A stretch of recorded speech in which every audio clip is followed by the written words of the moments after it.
ጤና ይስጥልን። ሚስጥረ ስላሴ ታምራት እባላለሁ። የኢሃፓ ፖለቲከኛ በሚገደልበት እስር ቤት ያሉትን ታውቃለህ። ነገ እኔን መተው ሊያስሩኝ ይችላሉ። ፈራልሽ? ኦፍኮርስ ለምን አልፈራም? ከዛ ደግሞ እንደ አንድ ሴት ያስፈራኛል። አካይ ትክክል ነው ብለሽ ህግ ከተከተልሽ ምን ያስፈራሽ? ሌሎቹ እኮ ህግ ሳይከተሉ አይደለም የታሰሩት። ደሞዝ ተከፍሎኝ አይደለም የምሰራው። እሺ ለምን ትኖራለሽ? ታጣቂን ገደለ ሲባል አልሰማሁም። ንጹሃንን ነው ተደጋጋሚ ሲገድል የነበረው። ንጹሃን በጅምላ እየተገደሉ ግጭት ነው ብለው ንጹሃን በጅምላ እየዚህ የሀፓን አሳስቦት የፋኖ ጉዳይ በቅድመ ሁኔታነት የፋኖ ጉዳይ አይደለም ያሳስበው። ሁሉም የፋኖ ጉዳይ ብቻ ስለ የትኛው ወጣት ነው የምታወሩት? ስላሴ አንድም ሶስትም ናቸው ብዬ ሃይማኖታዊ የሆነ የዶግማ ትምህርት ወይም ሐሳብ ላወራችሁ አይደለም ዛሬ። ይልቁንስ ስላሴ አንደበቷን ጸፍተው ነበልባል በሆነ አንደበቷ የህዝብን ብሶትና ችግር ስለምትተፋው ወጣቷ ሚስጥረ ስላሴ ላወራችሁ እንጂ። ሰላም ለእናንተ ይሁን። በሌላ ቪዲዮ ተመልሼ መጣሁኝ። በዚህ ሰዓት እንግዲህ እጅግ በጣም አስደንጋጭ የሆነ ሚስጥረ ስላሴ የተናገረችው ንግግር ብዙዎችን አስደንግጧል። ሴት ነኝ እንደ ሌሎቹ ፖለቲከኞች ልታሰርም ልገደልም እችላለሁ የሚል አስደንጋጭ ንግግር ተናግራለች። በዚህም የተነሳ ብዙዎች አድናቂዎቿ አዝነዋል። ብዙም በሰሞኑ ጉዳይ ብዙ ተከታይ አግኝታለች ማለት ነው። ለመሆኑ እቺ ሚስጥረ ስላሴ ፖለቲከኛ ከመሆኑ በፊት ጋዜጠኛ እንደነበረች ስንቶቻችሁ ታውቃላችሁ? ምን እንደነበረች ይህንን ቪዲዮ ከራሷ የማስመለክታችኋል። የተናገረችው ልገደል ልታሰር እችላለሁ የሚለውን ንግግሯን የማሳያችሁ ይሆናል ማለት ነው። እንግዲህ ሁላችሁም ይህን ቪዲዮ ላይክ ማድረግ እንጀምር። እስኪ ይህንን ቪዲዮ ነው ምን ነበረች ጋዜጠኛ እንዲሁም ፖለቲከኛ ትንታጓ ወጣት ሚስጥረ ስላሴ። ሰብስክራይብ ለምንድን ነው የማታደርጉት? አሁን አድርጉ። ደግሞ ለምን ወክለው ህዝብ ወገን አለኝታነታችንን በተግባር አሳይተናል። ለምሳሌ በሌሎች ሀገራት ላይ ቢሆን ትላልቅ ለውጦችንም ለማምጣት የፖለቲካ ፓርቲዎች እድል አላቸው፣ ተቃዋሚ የፖለቲካ ፓርቲዎች። ነገር ግን አሁን ባለው የአፍሪካና የኢትዮጵያ ፖለቲካ ሁኔታ ላይ ልናደርግ የምንችላቸው ነገሮች ኦልሞስት ኤግዞስቲቭሊ ሁሉንም ተጠቅመናል ብለን እናምናለን። መግለጫዎችን ከማውጣት ጀምሮ አቋማችን የት ጋር መሆኑን ከማሳወቅ ጀምሮ መዋቅሮችን ማጠናከር። አሁን ኢሃፓ በሁሉም የሀገሪቱ ክፍል ላይ ጠንካራ መዋቅሮች አሉት፣ በብዙ ከተሞች በብዙ ዞኖች ላይ ማለት ነው። እነሱን ከማድረግ ጀምሮ መግለጫዎችን በማውጣት አቋማችን የት ጋር እንደሆነ ከማሳወቅ ጀምሮ ለምርጫ ብቻ ብቅ የምንል ፓርቲ አለመሆናችንን በእለት ተዕለት ስራችንን ያረጋገጥንበት ጊዜ እንደሆነ እናምናለን። ለሰባተኛው ጠቅላላ ምርጫ ምን አይነት ርዕዮተ ዓለም ይዛችኋል? ምን አይነት የፖሊሲ አማራጮችን ይዛችሁ ነው መራጩ ህዝብ የመጣችሁ? ሰባተኛው ዙር ሀገራዊ ምርጫ ላይ የምንሳተፈው እንደ ቅንጅት ነው። ትብብር ለኢትዮጵያ አንድነት በሚል ቅንጅት ነው የምንሳተፈው። እንደ ኢሃፓ ብቻ አይደለም። እንደ ቅንጅት ወደ 1275 የሚጠጉ እጩዎችን ለምርጫ ቦርድ አስገብተናል። እነዚህ እንግዲህ ለምርጫ ቦርድ ብቻ ያስገባናቸውን ብቻ ነው እጃችን ላይ ያሉትና ተጨማሪ ልናስገባ የምንችላቸውን እጩዎች ሳያካትት እንዳልኩ 1275 እጩዎችን አቅርበናል። የመያድና ኢሃፓ እንዲሁም ደግሞ ሌሎች ፓርቲዎችም አሉ። ከዛ ባለፈ ግን የተለያዩ እንደ ኢሃፓ ከጠየቀኝ እኛ የምንከተለው ሶሻል ዲሞክራሲ ነው። ሶሻል ዲሞክራሲ በተለይ በጣም ትልቅ የሆነውን የሀብት ልዩነት አጥብቦ በጣም ብዙ መካከለኛ ገቢ ያላቸው ዜጎች የሚፈጠሩበትና ዜጎች ማህበራዊ ፍትህን አግኝተው እንዲኖሩ የሚያደርግ ርዕዮተ ዓለም ነው። በአማራ ክልል የተለያዩ አካባቢዎች የሚኖሩ አርሶ አደሮች ፋኖን ትደግፋላችሁ በሚል የእርሻ ስራቸውን መስራት እንዳይችሉ መደረጋቸውን አሻም ያነጋገረቻቸው አርሶ አደሮች ገለጹ። አርሶ አደሮቹ የግብርና ግብአት እጥረት እንዳጋጠማቸውም ጨምረው ገልጸዋል። በትግራይ ክልል አድዋ ከተማ ማርያም ሸዊቶ በሚባል ቦታ የሚኖሩ አርሶ አደር ደግሞ የመሳሪያው ጦርነት ከተጠናቀቀ በኋላ ከግብርና ግብአቶች አቅርቦት ውጪ ከጦርነት ጋር ተያይዞ የገጠማቸው ችግር እንደሌለ ለአሻም ነግረዋታል። ተጨማሪ አለን። አስቀድመን ያስተዋወቅናችሁን ርዕሰ ጉዳዮች ጨምሮ የቢዝነስና ምጣኔ ሀብት እንዲሁም የስፖርት ዘገባዎችን አካተናል። እኔ ምስጢረ ስላሴ ታምራት የዕለቱ ተረኛ አሳላፊ ነኝ። መልካም ጊዜን ተመኘ። ወደ ዜናዎቹ እናምራ።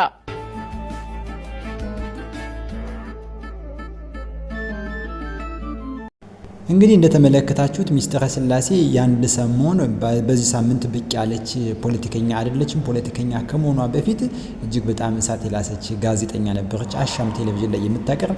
እርሷም ስለ ሙያ ስትናገር በህይወቴ የምኮራበት ነገር የአሻም ቲቪ ጋዜጠኛ ነበርኩ የሚለው በህይወቴ የሚያኮራኝ ነገር ነው ስትል ተናግራለች ማለት ነው። ብዙዎቻችሁ እንደ እንግዳ ደራሽ እንደ ውሃ ፈሳሽ አድርጋችሁ ያሰባችኋታለች። መሰረቷ ግን ከታች ጀምሮ በጋዜጠኛ ሙያ ታገለግል የነበረች ለፖለቲካውም ለኢትዮጵያዊ አኗኗርም ቅርብ የሆነች ሁሉንም መረዳት የቻለች ትንታግ አፈወርቅ የሆነች ፖለቲከኛ ነች። እንግዲህ ስር መሰረቷ የት ነው የሚለውን ይሄ ቪዲዮ ምላሽ የሰጣችሁ ይመስለኛል ማለት ነው። ይህን እንግዲህ ተከትሎ ብዙዎች ለጋዜጠኛና ፖለቲከኛ ሚስጥረ ስላሴ እጅግ በጣም አድናቆት እያቀረቡላት ይገኛሉ። ጤና ይስጥልን። ሚስጥረ ስላሴ ታምራት እባላለሁ። የኢሃፓ ዋና ጸሐፊ ነኝ። እንደምታውቁት ሂደት ኢሃፓ አዲስ አበባ ትናገራለች በሚል መሪ ሀሳብ በሆቴል ዲ አፍሪካ ያዘጋጀው ታላቅ ህዝባዊ ስብሰባ አለ። በዛ ህዝባዊ ስብሰባ ላይ ሁሉም የአዲስ አበባ ነዋሪ ተገኝቶ አሁን ያለበትን መከራ ጫና ሁሉ እንደሚናገርና አንድ ላይ ደግሞ በሀገራችን መጻኢ ዕድል ላይ ለመወያየት በጋራ እንድንመክር ኢሃፓ ጥሪውን ያስተላልፋል። ሁሉም የአዲስ አበባ ነዋሪና የኢትዮጵያ ጉዳይ ይመለከተኛል የሚል ማንኛውም አካል በዚህ ስብሰባ ላይ ተገኝቶ ከኢሃፓ ጋር እንዲሁም ከመላው የአዲስ አበባ ነዋሪ ጋር እንዲመክር ጥሪያችንን እናስተላልፋለን። አዲስ አበባ ትናገራለች።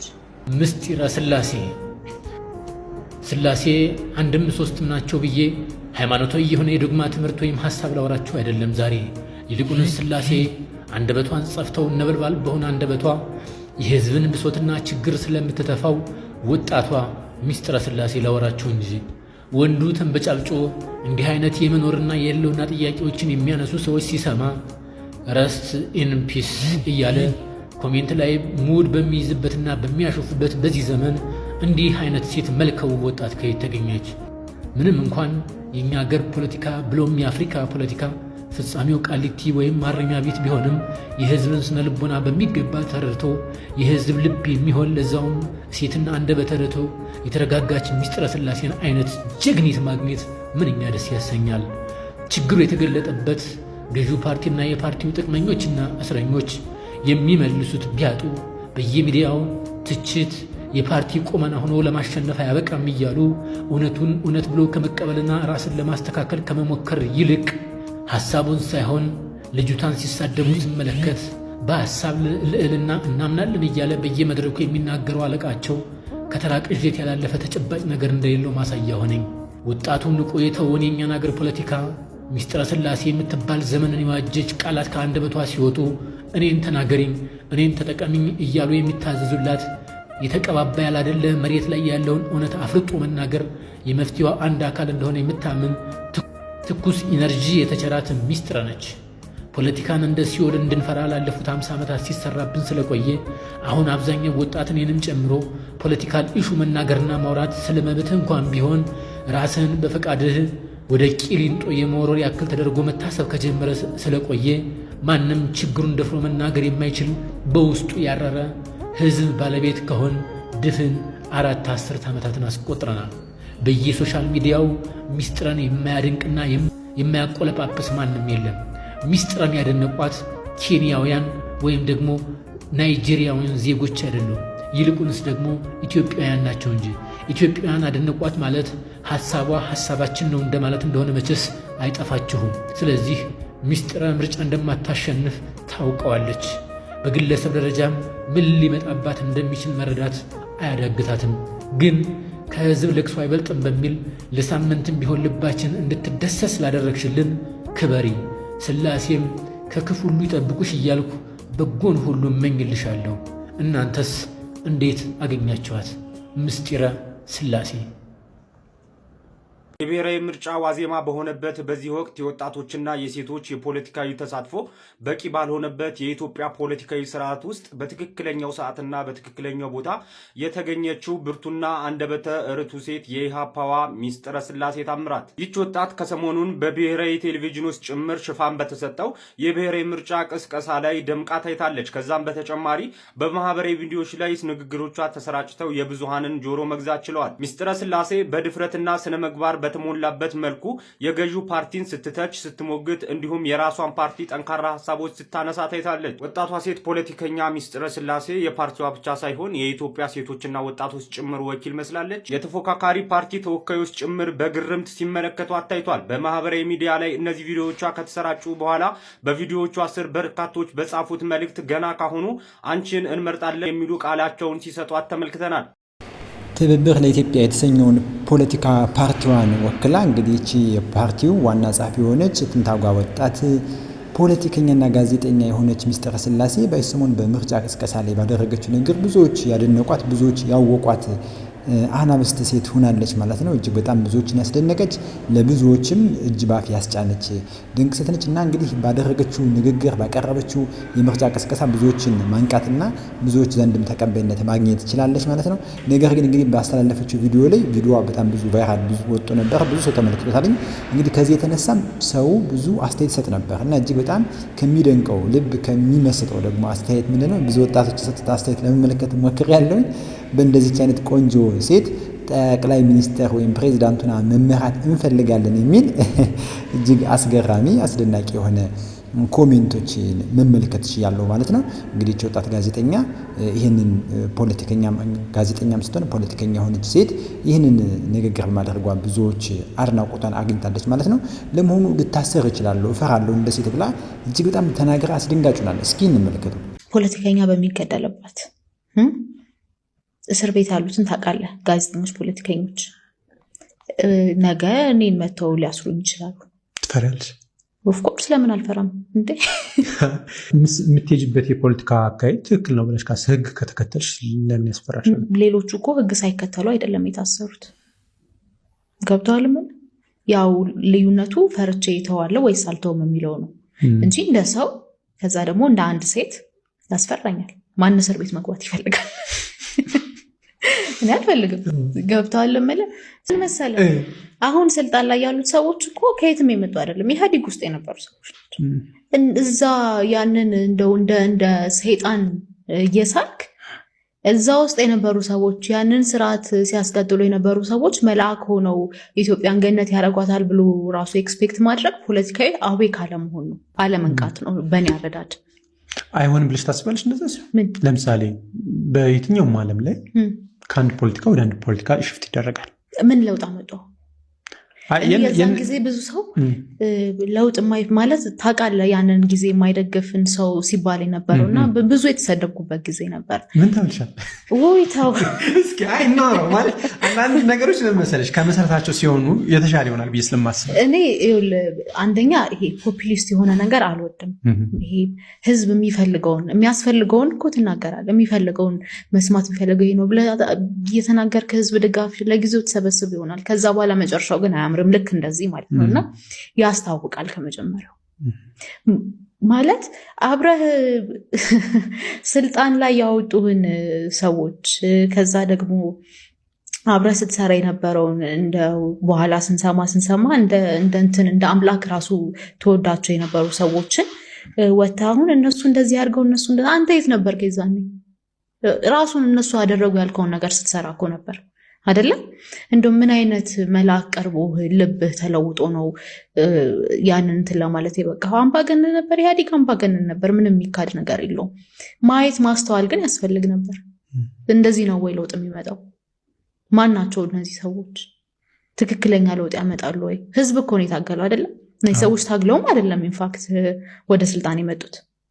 ህዝብ የታገለውን ያን ሁሉ ዋጋ የተከፈለለትን ትግል እንዲሁ እንደተራ ማለት ማንነታቸውንም ለማታውቀው ከዛ ደግሞ ሲሰድቡት እና እንደ ሰይጣን ሲስሉት ከነበረ ስርዓት ጋር አንድ ላይ ሆነው ያንን ፈጸመ ያሉትን ድርጊት ሲፈጽሙ የነበሩ ሰዎችን ለነሱ አሳልፎ መስጠት ግን አግባብ አልነበረም። መታየትም ነበረበት። ያ ሁሉ ድጋፍ፣ ያ ሁሉ እናንተ የምትሉትን ሁሉ እናምናለን ከሚል ድጋፍና ሰልፍ በፊት መታየት ነበረበት። ህዝቡ ያንን ላይ ያደርግ ይችላል፣ ኤሊቱ ግን ማድረግ ነበረበት።